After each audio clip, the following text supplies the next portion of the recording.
Bonjour à toutes, bonjour à tous. Bienvenue sur la page Facebook de Droit et Liberté DL dans le cadre du JT de 18h30 de ce lundi, donc 23 mai 2022. Donc nous allons attendre que vous puissiez vous loguer les amis dans le cadre de ces actualités.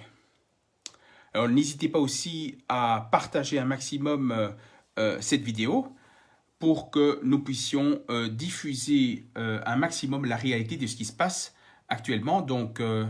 Et donc, à ce titre, nous allons commencer dès que vous êtes un maximum logué.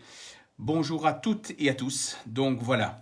Alors tout d'abord, je tiens à remercier toutes celles et ceux qui étaient présents lors de la conférence qui était organisée par Droit et Liberté ce samedi, donc le samedi 21 mai, dans le cadre de la vaccination obligatoire du personnel soignant. Nous avons effectivement abordé d'une manière très technique au niveau juridique vraiment les contours de la problématique. Le projet de loi dans sa dernière mouture, on l'a analysé d'une manière très simple, très systématique aussi, dans la manière dont les politiciens ont orchestré, disons, la réglementation. Et sachez que le projet de loi sur la vaccination obligatoire du personnel soignant sera débattu donc en séance plénière, pardon, donc le 25, donc c'est-à-dire le mercredi 25 mai, durant la journée. Donc c'est un débat qui va avoir lieu en séance plénière. Et donc, ça ne veut pas dire que donc ça sera voté à ce moment-là. Non, il y aura des discussions qui vont intervenir avec des éventuels amendements, le cas échéant, si plusieurs parlementaires l'estiment utile. Bien évidemment, on pourrait raisonnablement considérer que le vote pourrait intervenir dans le courant du mois de juin. Alors, donc voilà, donc j'ai explicité aussi lors de cette conférence, comme ça vous le savez, donc les différentes stratégies au niveau juridique, notamment les différentes actions possibles. Nous avons explicité 5-6 actions possibles, mais nous avons expliqué quelles étaient les 2 actions les plus efficaces. Et donc, à ce titre, nous allons réaliser donc une vidéo préenregistrée qui vous explicitera clairement donc les différentes actions possibles ainsi que celles qui ont plus de chances d'aboutir ainsi que les raisons juridiques qui peuvent soutenir effectivement ce genre d'action. Alors, nous allons commencer les actualités, les amis. Et donc, la première actualité porte sur la variole du singe.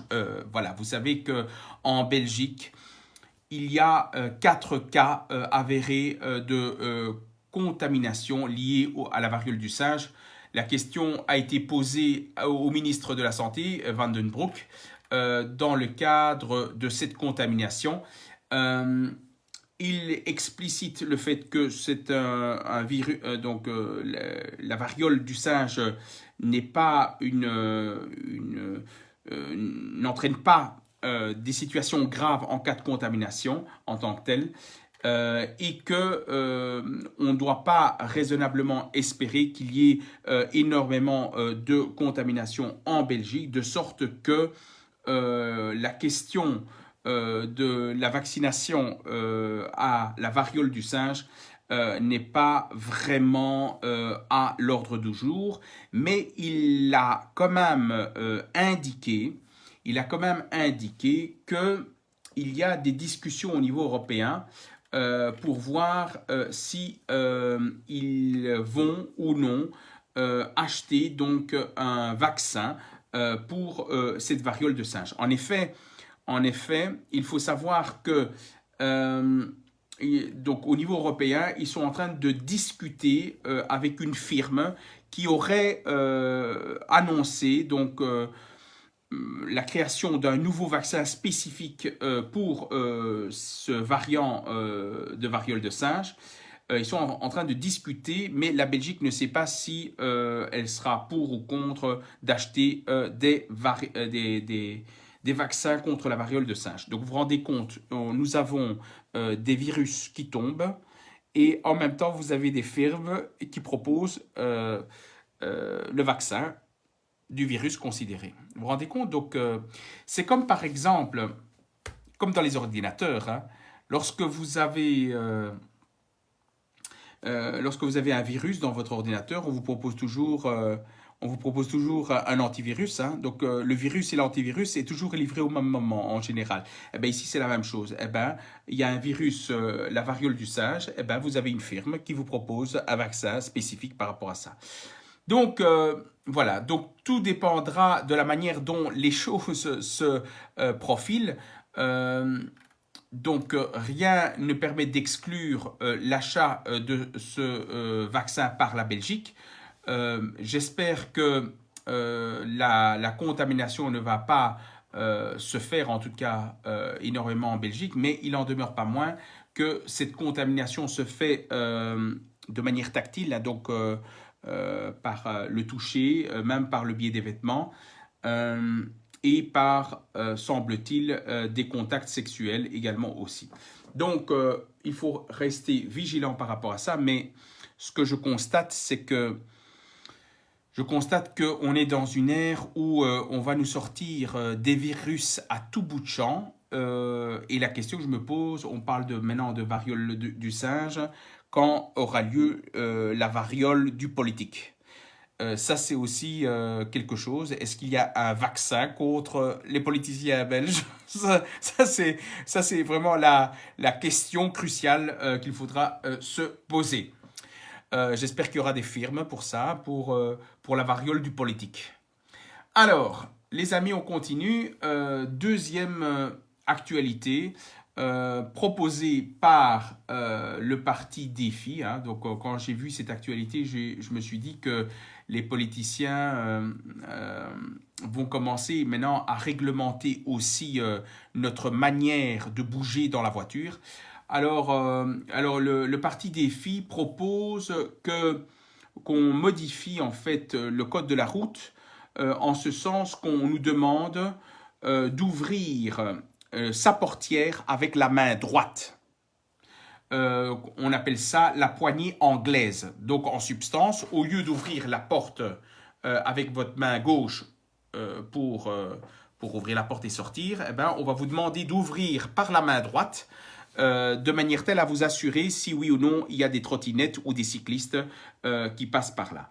Alors, vous voyez, tout est configuré, donc les automobilistes auront de moins en moins, voilà, donc vous savez qu'ils ont, vous ne pouvez plus maintenant prendre votre GSM, pas téléphoner, mais ne fût-ce que prendre votre GSM et le déposer quelque part, vous ne pouvez plus.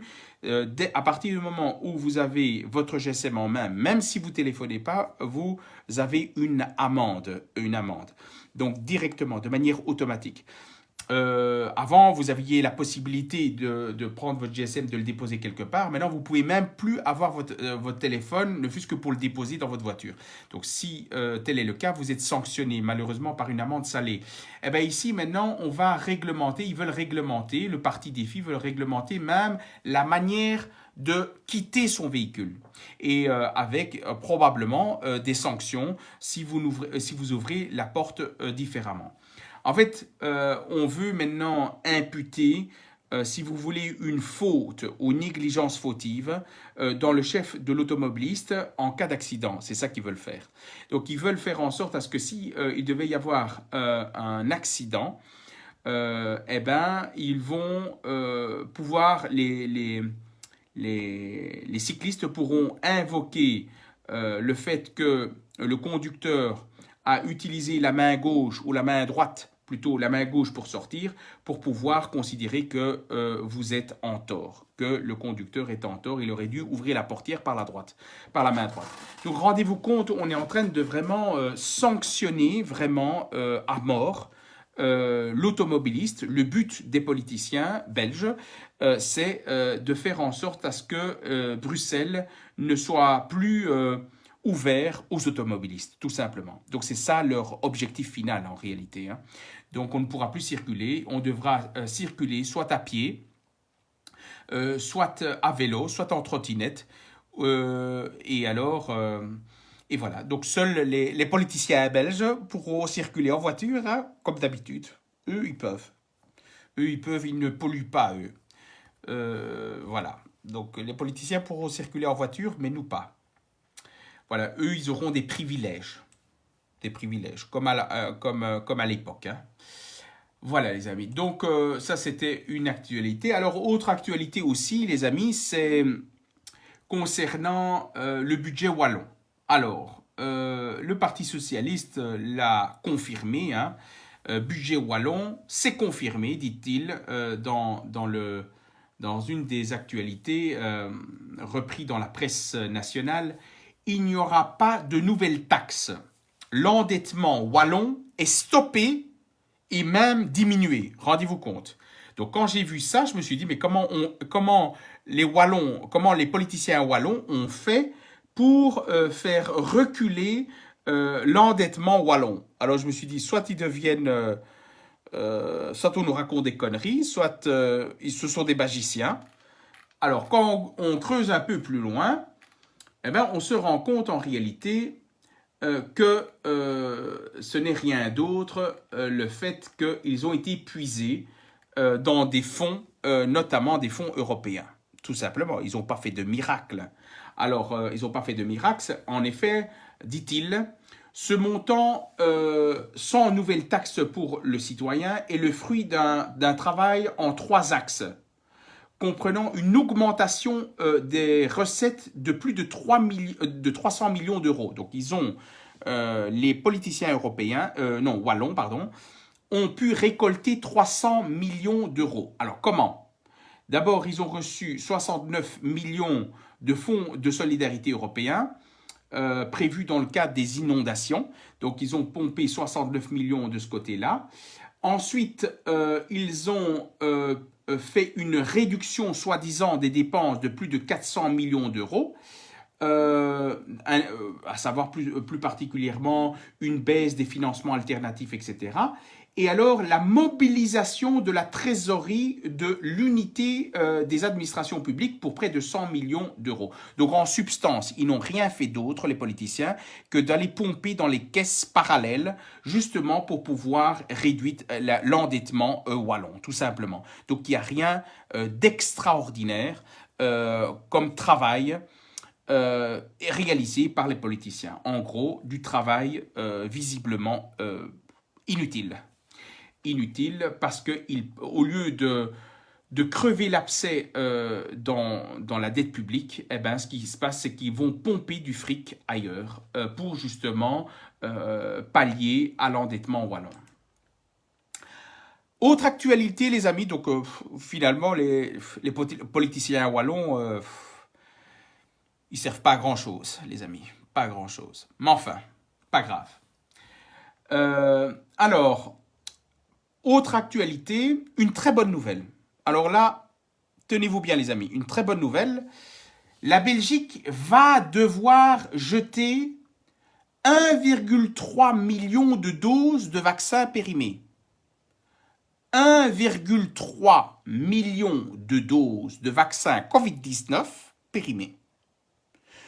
Moi, je trouve qu'ils gèrent bien les deniers publics, je trouve, les politiciens belges, je trouve.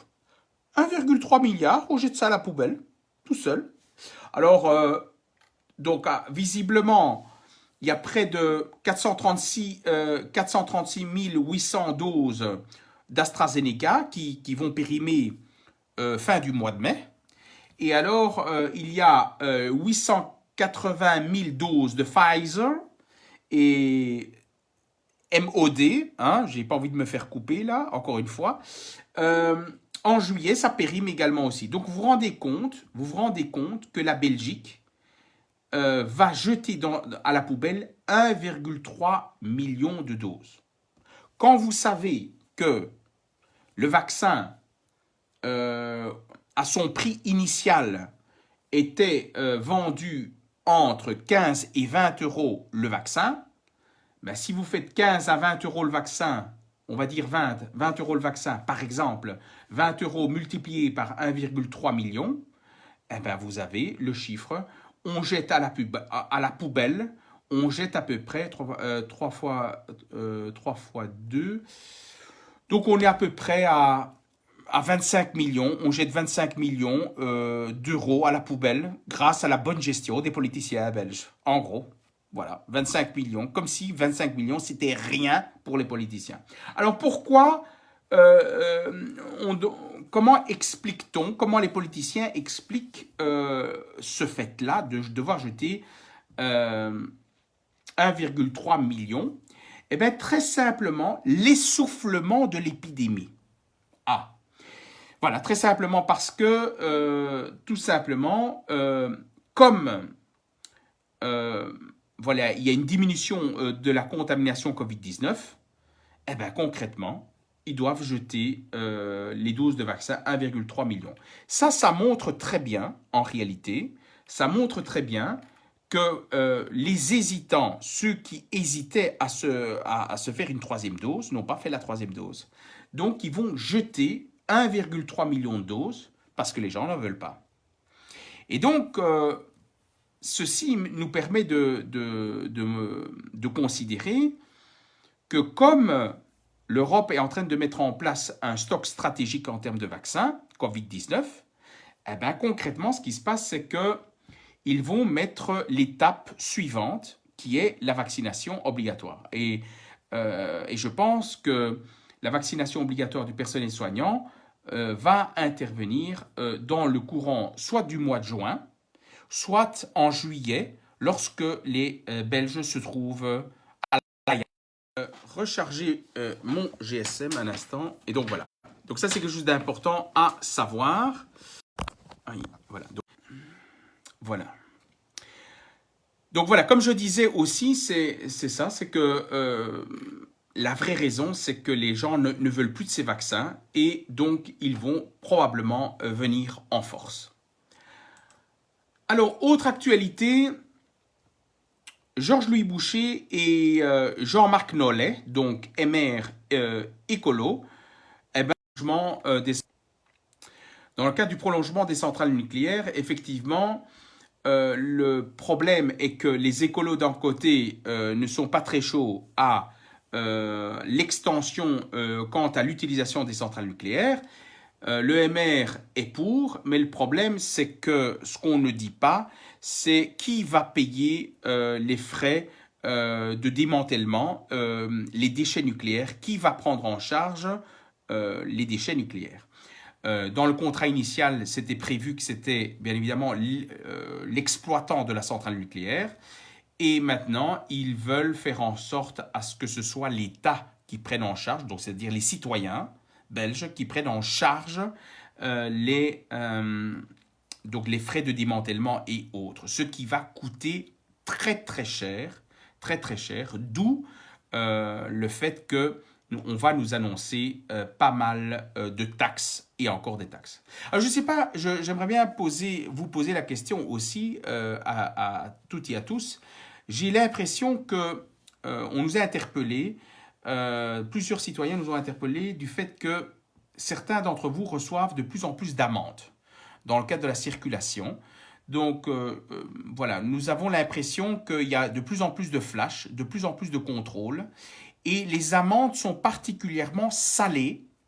Donc, pour toutes celles et ceux qui sont dans ce cas, eh ben, n'hésitez pas à nous le faire savoir. N'hésitez pas à nous le faire savoir parce que bon nombre de citoyens commencent à avoir des amendes très très salées et de plus en plus et de manière beaucoup plus récurrente. Donc ça, c'est parce que les politiciens doivent encaisser de l'argent pour pallier à l'endettement de la Belgique. Alors, autre information importante aussi, vous savez qu'a été débattu au Parlement bruxellois également un projet de réglementation dans le cadre des transports rémunérés de personnes à Bruxelles. Il faut savoir que est dans la ligne de mire, bien évidemment, donc le patron de Uber en Belgique. Et celui-ci considérant que ce projet qu'ils veulent mettre en place, donc le projet de réglementation, est pour le patron de Uber illégal Et donc, bien évidemment, ce qu'ont fait les politiciens belges, c'est d'établir en réalité un statut commun dans le cadre du secteur du transport rémunéré de personnes, justement pour qu'il y ait plus de clarté, mais également d'unifier les règles en cette matière. Donc, c'est toujours en discussion, et lorsque ce projet sera disons, finalisé, nous y reviendrons de manière beaucoup plus détaillée. Alors, autre information, c'est une info qui m'a fait un peu sourire lorsque j'ai vu le titre. Voilà, je vous lis le titre. Un autre qu'Elio Di Rupo à la tête du gouvernement wallon. Pourrait-il faire mieux? Donc, en substance, est-ce que quelqu'un d'autre que Elio Di Rupo pourrait-il mieux endetté que lui la Wallonie? En gros. Donc, ça, c'est la question. Et pour dire tout simplement que, voilà, on essaye donc de blanchir ceux qui ont endetté la Wallonie pour considérer que le travail est très difficile pour les politiciens belges, très difficile, et qu'il faut pardonner les politiciens qui ont mis à mal l'économie wallonne, en substance. Donc il ne faut pas les en vouloir aux politiciens wallons. Voilà, en gros, c'est ce que veut faire sous-entendre certains journalistes en tant que tel. Alors, je regarde s'il y a autre chose. Alors, aussi, les écologistes. Hein, les écologistes, vous savez que les écolos voilà, sont vraiment acharnés sur les automobilistes. Hein, sur les automobilistes, c'est incroyable. Et les écolos, et plus particulièrement Gilles Quinet, vous voyez, celui qui a les cheveux blancs là, vous voyez, les lunettes et cheveux blancs, eh bien, lui souhaite que les amendes augmentent de manière exponentielle. Vraiment, il faut vraiment vider toutes les poches des citoyens. Hein. Pour les excès de vitesse, voilà, il faut faire payer encore plus cher le citoyen. Donc, en substance, vraiment, toutes des manœuvres. Vous voyez, on nous a dit qu'il fallait supprimer donc les voitures diesel, donc les voitures à énergie fossile, donc diesel et essence. On s'oriente vers les véhicules électriques progressivement parce qu'il y aura une suppression, vous le savez, en 2035. Donc on ne pourra plus circuler en 2035. Il n'y aura plus de voitures à énergie fossile à ce moment-là. Donc en 2035.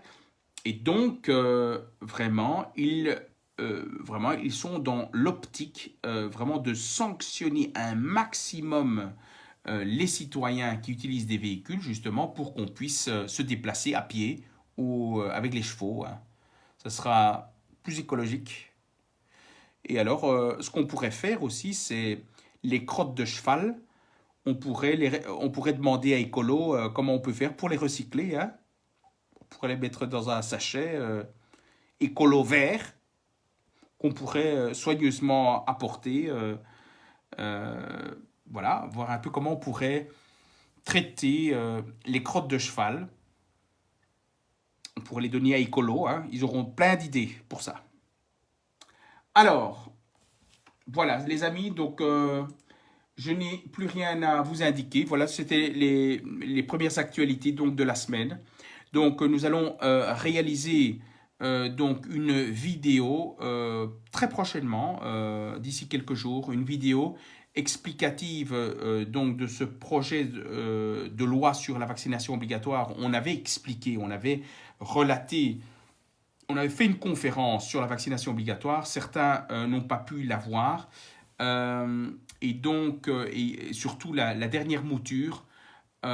Et donc, il était important pour nous de vous expliciter certains points de cette nouvelle réglementation sur la vaccination obligatoire du personnel soignant, mais surtout, quelles sont les différentes actions possibles et les chances de succès pour chacune d'elles.